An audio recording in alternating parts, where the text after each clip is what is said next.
Welcome to 8-Minute Masterpieces, where we dive deep into literary classics in just 8 minutes. Today we explore one of the greatest epic poems ever written, Paradise Lost by John Milton.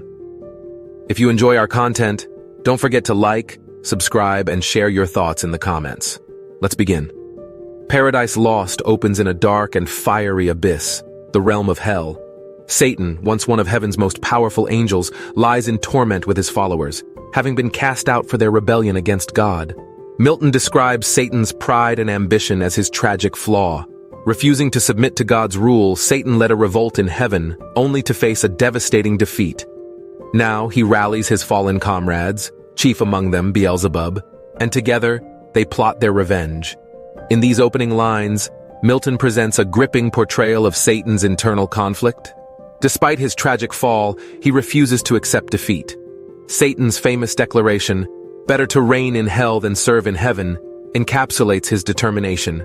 This introduces one of the key themes of Paradise Lost, the nature of free will, defiance, and the consequences of rebellion.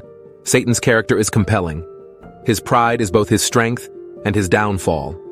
He stands as a figure of tragic grandeur, leading his fellow fallen angels in a council where they debate their next move. They decide to corrupt God's newest creation, man, and in doing so, strike back at their creator. This sets the stage for the cosmic battle between good and evil that unfolds.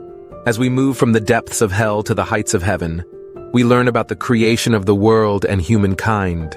God, foreseeing the rebellion of Satan and his angels, created the universe and earth to fulfill his divine plan.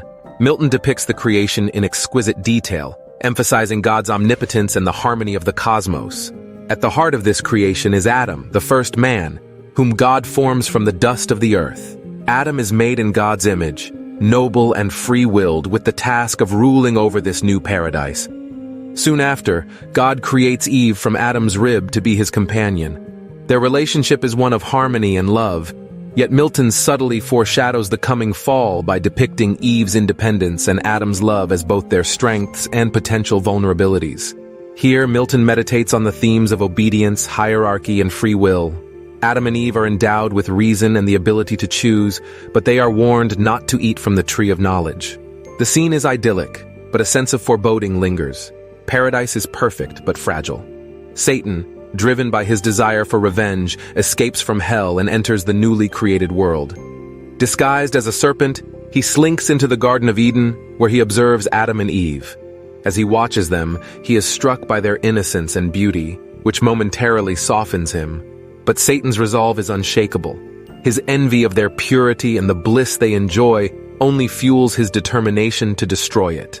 Milton masterfully contrasts Satan's internal turmoil with the purity of Eden.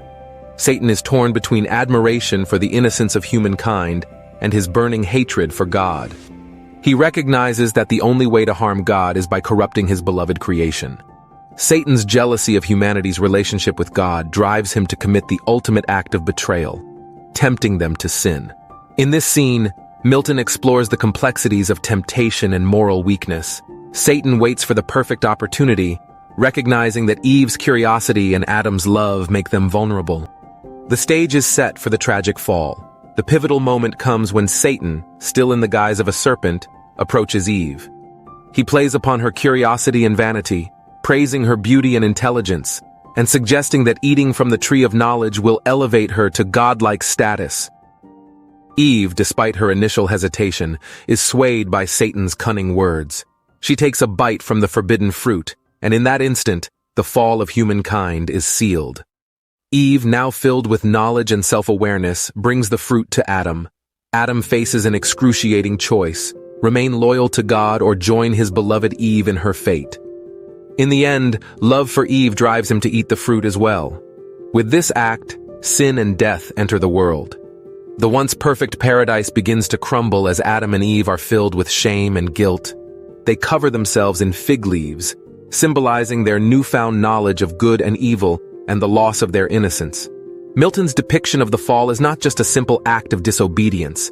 It is a complex exploration of love, choice, and the inherent flaws within human nature. The consequences are catastrophic, yet deeply human. In the aftermath of the fall, Adam and Eve must face the consequences of their actions. God, though omniscient, allows them to confess their sin before passing judgment. Milton emphasizes that their punishment is not arbitrary, but a direct result of their choice to disobey. God decrees that Adam and Eve and all their descendants will now live mortal lives filled.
What's your interpretation of Milton's masterpiece?